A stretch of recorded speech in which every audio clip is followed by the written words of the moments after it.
Hello, good evening, and welcome to another episode of Brett's Old-Time Radio Show. It's a Wednesday, and that means we've got a little adventure in Egypt to check into. Welcome to my home here in beautiful Lyme Bay. Thank you for joining me once again for our regular late-night visit to those dusty studio archives of old-time radio shows right here at my home on the south coast of the United Kingdom. I'm Brett, I'm your host for our Nighttime podcast, and welcome to another episode. Well, we're well into the school holidays now. First week is, we're sort of halfway through, and we've been having a good time. We've been enjoying the beach. However, the weather's not been great. It looks like it's going to brighten up a little bit this week, thank goodness. But yeah, the weather's not fantastic. Luckily, we're going to have a little trip abroad in the coming weeks, so we're looking forward to that, but could do with the sunshine coming out. I have got a Facebook page, an Instagram page, and a YouTube channel. They're all called Brett's Old-Time Radio Show, and if you could follow me there, it would be top-notch. Also, please do consider joining my Patreon supporter page. That's at patreon.com/Brett's Old-Time Radio Show. Time now for our latest adventure with Rocky Jordan. So we're heading off to the Cafe Tambourine for an episode called The Broken Wing. First broadcast on the 10th of July, 1949. Time now for Rocky Jordan.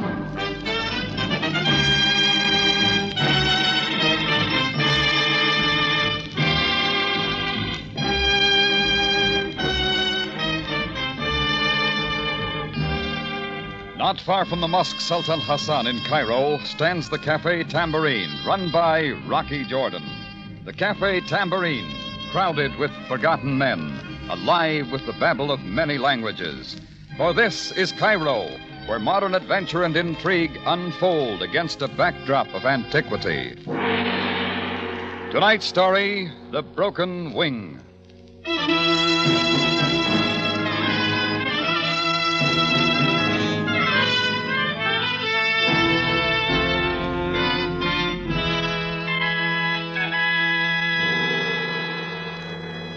There's a saying I've heard around Cairo that all a man needs for happiness is good food and good companions. Me, I add one thing more. That's lots of sleep. So naturally, I don't like it when somebody comes pounding at my tambourine door at 2 o'clock in the morning. But that's what happened. And the pounding got wilder and wilder. So I finally got up, put on my shoes and a robe, and went down the balcony steps into the cafe. Mr. Jordan! I beg you! Open the door! All right! Cut off the noise. I'm coming. Please, Mr. Jordan, make haste! I switched on the front light. Through the door glass, I could make out a stooped figure, gray-bearded, in burnous and fez. I threw the latch, opened the door, and he bowed down, groveling at my feet. Look, Buster, just get up and state your business. Oh, Mr. Jordan, my true Effendi, I come to you on my knees. Ben Abram. Alva, it is I, Ben of the once honored house of Abram. Ben Abram, you don't have to bow down to me. You should know that. Thus, I express my distress, Mr. Jordan. Well, look, if there's something wrong, tell me. My good Effendi, you will recall that when you first came to Cairo, I was able to do you a small service. Oh, you bet I remember. You stood between me and certain of your own people who wanted to give me trouble. Believe me, I've never forgotten it. It was not with the thought of ever asking a service in return. Sure, I knew that. I owe a great debt to you, Ben Abram. Mr. Jordan, I must entrust to you my greatest treasure for you to guard and protect. Treasure? Well, sure. There are many things I cannot explain to you, my Effendi. You must only trust. I trust you just as you trust me. It has been written, a promise is a man's most priceless gift. You have my promise. Now, where is this treasure? Allah be praised. Wait here but a moment. Ben Abram ducked quietly down the sidewalk to a dark doorway. In another second, he was coming back. But this time, he wasn't alone. Just 2 steps behind came someone else. I didn't see who it was until he stepped aside to tenderly draw her before me.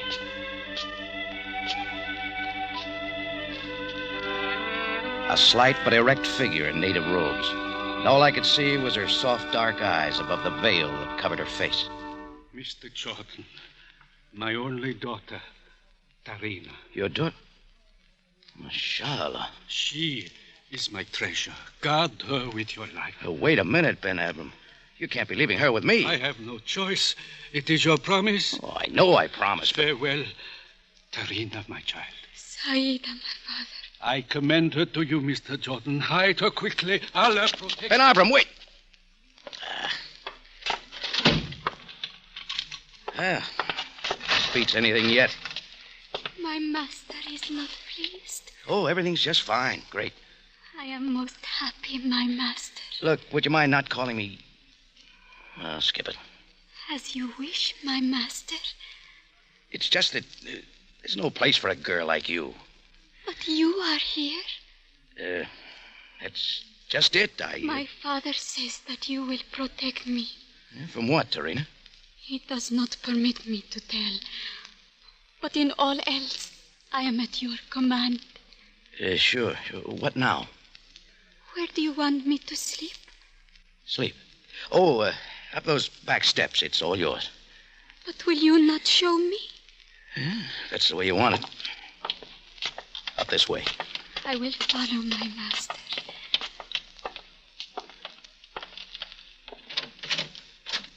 There's the bed. Fresh sheets are over there.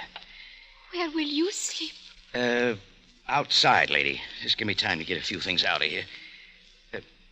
Wait, Tarina. Yes? What happened to the veil? In her own quarters, a woman does not wear the veil. Did you not know? No.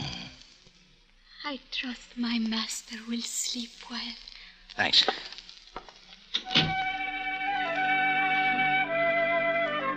Then I was outside, but I still had my problem. A girl with the innocent round face of the Nile people of foreigner rarely sees. A face that trusted me for protection. From what, I had no idea. I started for my office downstairs, then changed my mind and bedded down on a stair landing just outside the door. The floor was hard, and the strange puzzle that had been handed me didn't help with the sleep. But I finally dozed off. I slept for maybe 2 hours, and I was suddenly sitting up wide awake. I slammed the door open in time to see 2 big robed figures coming in through the shattered window from the adjoining roof. I made a dive for the first one. It was like tackling a stone pillar. He wrestled me more like a bear than a man. I got a lucky chance, and he went over my head and sprung. I was set for the second one, and my fist drove him back. He lunged at me. I ducked and let him go by and turned to meet number 1. My master, the chair! I saw the chair coming down, but I was too late. It caught me above the left ear. I was on the floor telling myself to get up, only I didn't. When I finally cleared away some of the cobwebs, the room was empty. From below, I heard the crash of a door being broken open. I threw on some things in quick time, was down through the cafe, through the open door, and out onto the street. Far off down the dark street, I heard running footsteps, and I followed. They were always far enough ahead so I couldn't see. When I reached the Sharia Ragoon, there was still nowhere in sight. I hesitated, and I stopped as a little form moved out of the shadows. Bakshish, Effendi. Bakshish for a poor blind man. How much does it cost to see a few things? Oh, Effendi, I am a helpless man, very poor. A couple of big Egyptians with a girl. Which way they go? But the dark, it is everywhere. I see nothing. No bakshish. Yeah. This help? The piastres. But wait, Effendi, wait. Come on, you don't have to test them. They're good. As you say, Effendi, they are genuine. What do you see now? Only 2 piastres. There's some more, but not till you tell me. Suddenly the eyes of this humble man pierced the veil. I'll make it 4 piastres. They went into that great white house over the Nile. Now, dear, go buy yourself some carrots. Nota Shakira, the bakshish.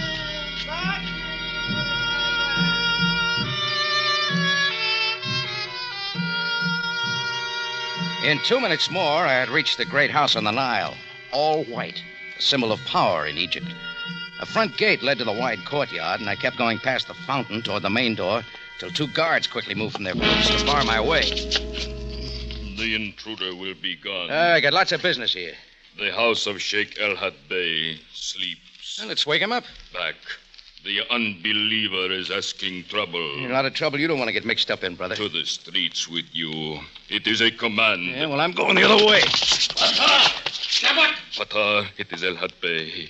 Who comes to disturb the quiet of my house? An Americani, master. Let him approach me.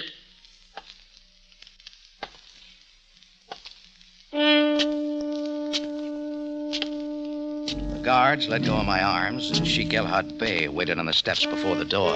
I couldn't help being fascinated with what I saw. Not the colored robes, or the fez that topped his slim face, accented by a well-clipped beard. It was something perched on his shoulder. A Baza falcon. Its beady eyes, hooked beak, and talons gleaming in the moonlight.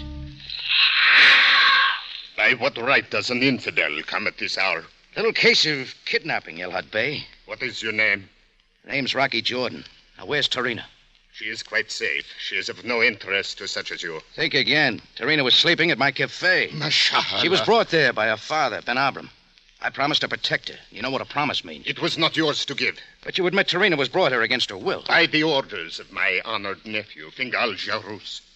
I, as his guardian since the death of his father, give my blessing. Your nephew sent those two muscle boys to drag the girl from her bed? It was his right.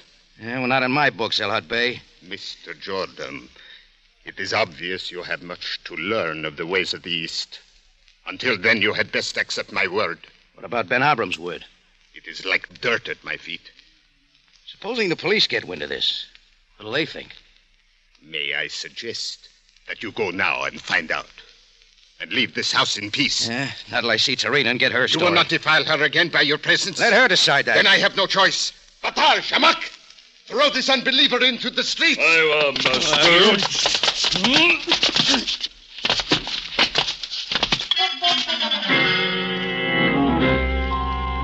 I rolled over 3 times, got up and started back for the gate, till I saw the knives the guards had pulled out from somewhere. Then I knew getting to Tarina right now would be about as easy as stealing the Sphinx. But it looked like the best thing I could do was to go to Ben Abram and admit I'd failed him. That took me all the way across Cairo to the East Hills. When I got to Ben Abram's house, it was empty. There was no sign of him, so I waited in the court. He finally showed up almost an hour later. He came staggering in at the point of exhaustion. Great red marks across his face and his robe spotted with blood. I got to him and helped him to a bench. Please, my friend. My welfare is nothing. But you've been hurt. Look, I'll get you to a doctor. No, tell me of my daughter. Why do you not guard her? I've got bad news, Ben Abram. Oh, tell me quickly. Tarina's in the house of El Had Bey. It cannot be. I know, I promised, but... Well, 2 men got in from the roof. They were a little too much for me. They got her away, and I followed them to Sheik El Had Bey's house. Then there is nothing more. She was taken there by orders of his nephew. El Had Bey told me he had the right. Yes, it is as he says. No man has that right. You know, I think it's time you made a few things clear. Yes, I must tell you now. Mr. Jordan, I loved my daughter more than my life. It was my desire that she marry in dignity. It has been written, an unwed daughter is like a broken wing. Sure, Abram. 3 years ago, Mr. Jordan, while Tarina was but a child, I promised her as wife to Fingal Jarous, the nephew of El Had Bey. But since then, I have learned many things about Jarous. He is a kelp, a vicious man who would bring her nothing but sorrow. I think I'm beginning to see. A few days ago, Jarous came to me demanding that I bring Tarina to him as wife. I begged him to release me from my promise, but he would not listen. Yeah, but as her father... No, Mr. Jordan. She was his by right of our law. And Fingal would not listen. He threatened to take her from me. I could not entrust her to one of my own people. That's when you brought her to my place. Yes, I was willing to face dishonor, to suffer humiliation, but my daughter must be protected from that man. What happened to me was nothing. Looks like I let you down. I am only grateful for your efforts, Mr. Jordan. No, there is no way of getting her back. But look, we can do something. No, man's efforts are as nothing against the will of Allah. It was his decree that my promise be fulfilled.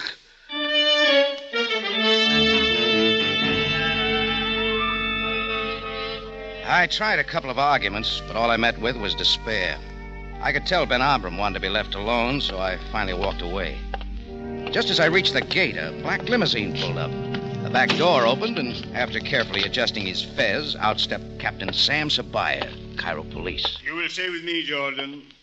What's the complaint, Sam? You will learn in good time once I have talked with Ben Abram. He's right there in the courtyard. Come along.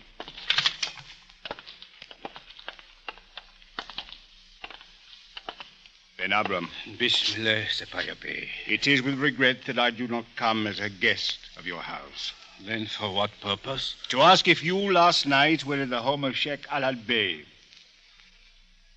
You do not answer. Supposing he was, Sam. What about it? One moment, Jordan. Ben Abram, the marks on your face as from sharp claws. How do you explain them? It is as you say. They are the marks of the falcon. I was at El-Had Bey's house. With the bird, he drove me away. Okay, Sam, maybe you'll be interested to know I was there, too. I do know. Jordan, have I not warned you to keep away from such affairs as this, which do not concern you or any other foreigner? Abram entrusted Tarina to my care. To me, what has happened is kidnap. I know our ways aren't always the same. Indeed, they are not, Jordan. Look, how about getting to the point? The nephew of Al-Had Bey is dead, slain by the knife. Mushfahim. You're not accusing one of us. Perhaps that is not necessary. Wait. At what time was Fingal killed? But a short time after your daughter was brought to the house. Very well. It is best that I confess. Ben I killed Fingal. Now do with me what you will.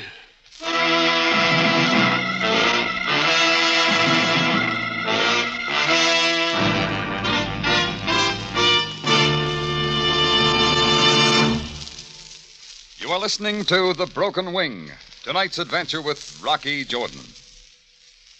Don't miss the brand new comedy show coming up tomorrow night on most of these same stations. And steady now, it's called Breakfast with Burroughs. Yes, the fella who wrote The Girl with the Three Blue Eyes, the man who gets up so late he has breakfast in the middle of Monday evening, will be on hand with a bright, new, highly original program.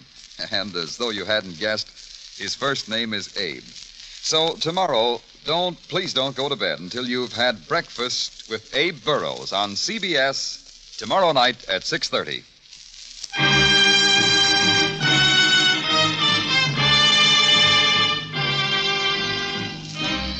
Now we return you to Cairo and tonight's adventure with Rocky Jordan, The Broken Wing.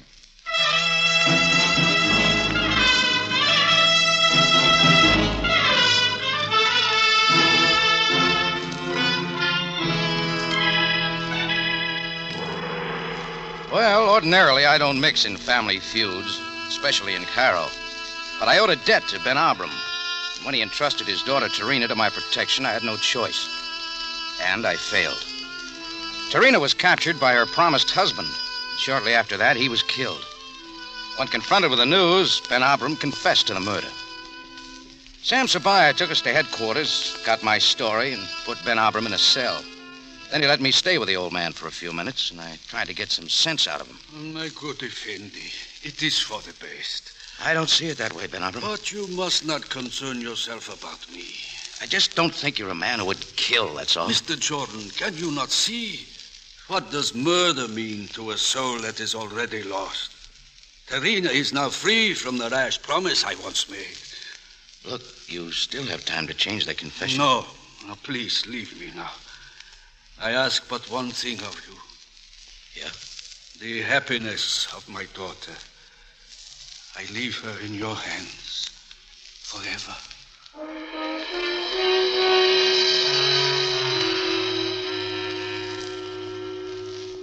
I left him then. Ben Abram had given me a tall order, but I had to do what I could. Anyhow, I wanted to clear up a few things in my own mind, so I went back down to the big white house of Sheikh El-Had Bey on the banks of the Nile. There was a steady stream of friends and relatives going in by way of the court. The Bey was there at the door, greeting the mourners. The falcon still perched on his shoulder. Have I not sent you once from this house? I just came back to set things right, El-Had Bey. At another time, Jordan. My most gracious El-Had Bey. What would you have, woman? It is I whom you summon. For a few pieces of silver I come to mourn for the departed one. It is well. Take the silver. Retire now to the upper chambers and wail with the others. Not shock here. Anamale. A moment, woman. Your grief is most restrained. Perhaps a few more pieces of silver. The Bey is most generous. Anamale. Hey, now, how about a word with me, eh? Have you not gone? I just want you to know getting mixed up in this wasn't my idea. You have come to tell me that? Sheik El Had Bey, the last thing I want to do is meddle in the affairs of your people. I hope you believe that. I regret very much the death of your nephew. I will make peace with you, Bismillah. Thanks. Do you mind telling me where Tarina is? She has no place in my house now. The girl is gone. Where? I do not know. I see. Oh, one thing more. I'd like to see Fingal's body. It has not been prepared for burial. As a special favor? Then I'll go. Very well. I cannot refuse. This way, please. The adjoining room. My nephew is here. The only son of my elder brother. Yeah. I pray you spend little time. A bandage on his chest. The knife was there. Do you think Ben Abram did it? By his own confession. For this outrage against my house, he also will die.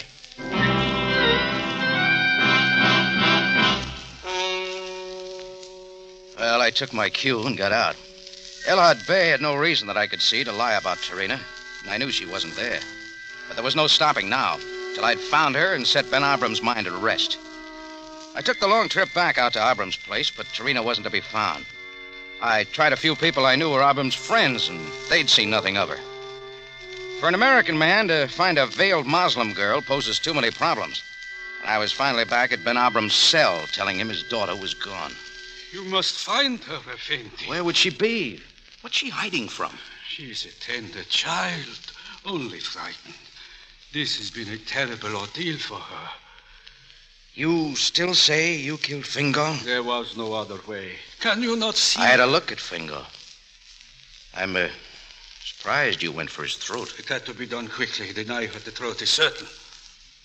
Ben Abram, you got a promise from me. That still stands. But from now on, I gotta have the truth. I do not understand. Fingal was stabbed in the chest. Only you didn't know that. Not the throat at all. It does not matter. Well, it does to me. Now, come on, admit it. You didn't kill him. Say what you will. I thought so. You're covering for Tarina, aren't you? You think she did it?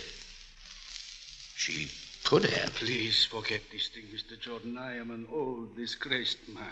She is young with a full life before her. But the fact that you didn't do it... I alone am responsible for her sorrow. Should I not pay the penalty? I'm not the one to decide that. Mr. Jordan, before Allah, I swear the guilt shall remain on my shoulders. That's when I left Ben Abram.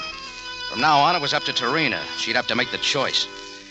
But right then, I was kind of beat. I went back to the tambourine, drew a beer from the tap, and went up the steps and went back to my room where I could do some thinking. Where I'd find Tarina or where the search would begin was anybody's guess. But when I opened the door to my room, that much was answered. I await my master. Tarina! Where have you been? It was the command of my father that I remain here. I return as soon as possible. But how? Nobody saw you. A veiled girl could not enter by the door of this place. I came as the others last night, by the roof. You sure know how to get around. My master, I would learn of my father. Where is he? He's in jail, Tarina, for the murder of Fingal. But what does my father say? He confessed. To me and everybody else. It is as I feared. I prayed to Allah it would not be so. Yeah, now it's up to you whether he stays there or not. I do not understand. I would do anything. So happens I know Ben Abram didn't kill Fingal. But you say he confessed. Is it not so? Only to protect you, Tarina. He thinks you did it. And maybe I do, too. No, that is not true. I said it's up to you, Tarina. Keep quiet and you know what'll happen to your father. He thinks that'll make you happy, but I don't. My master, let me speak. It is true that my father gave me the knife, charging me to protect myself. When I was taken before Fingal in the house of his uncle, he swore he would have me as wife. It was then that I drew the knife. All right, let's have the rest of it. I drove it at his chest, but I am weak and he was strong. The knife only scratched him. He threw me back in great fury and left the room, shouting I should be taken to the harem. might not see him again. You think anyone's going to believe that, Tarina? They have only to look at the wound, my master.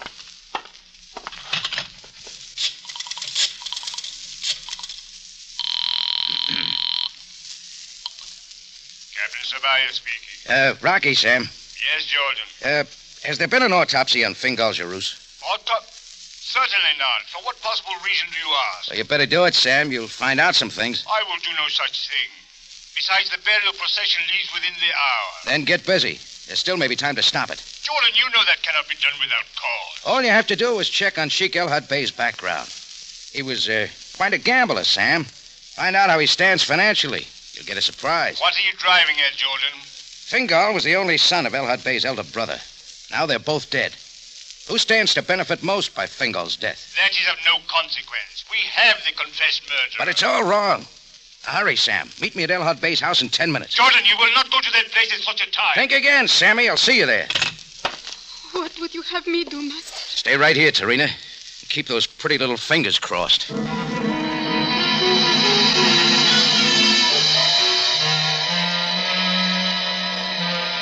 I was off again for the big white house of Sheik El-Had Bey.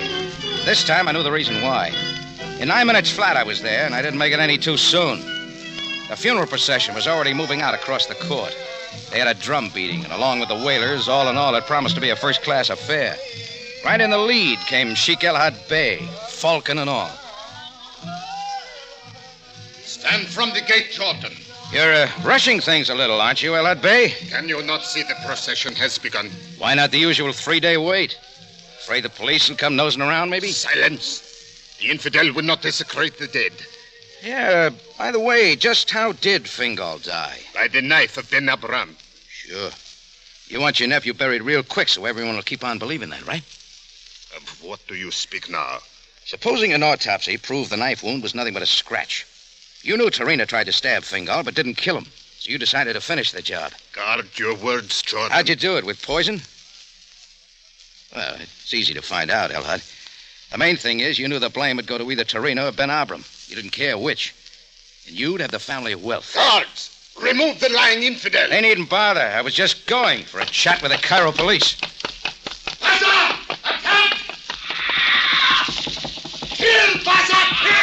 Before I could turn, the giant falcon was on me, striking with terrific power and driving me to the ground. I scrambled to my feet, shielding my face with my arms as the bird knifed in with its sharp claws. My shirt was in ribbons, my arms and head slashed in a dozen places. Now the falcon began circling and striking with its powerful wings, driving me down again. I braced myself for the third strike, but it never came.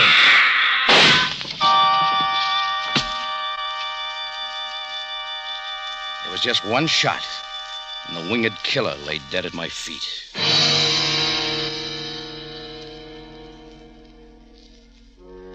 Maybe it was loss of blood, or exhaustion, or downright fear. Maybe all three. Anyhow, for a while after that, I didn't know much. It was water on my face that brought me out of it. I was lying by the fountain. The procession had vanished, except for a couple of police at the gate. I was getting personal attention from Sam Sabaya. No. Lie quietly, Jordan. I will soon have the bleeding stopped. Oh, is there anything you can't do, Sam? When one must contend with your unpredictable escapes, Jordan, much knowledge is necessary. What about Sheik El-Had? As you said, Jordan, Fingal's knife wound was superficial.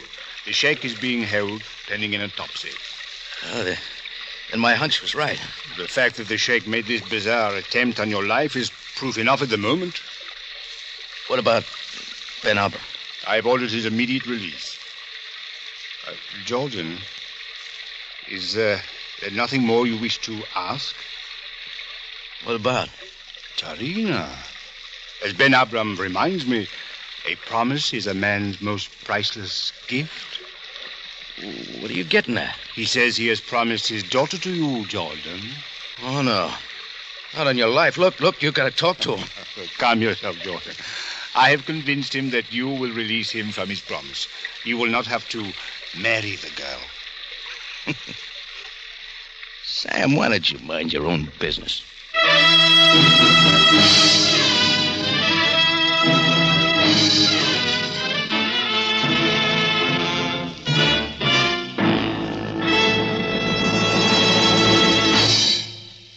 It's CBS again at this same time next week for another story of adventure and intrigue when we take you back to Cairo and the Cafe Tambourine, run by Rocky Jordan.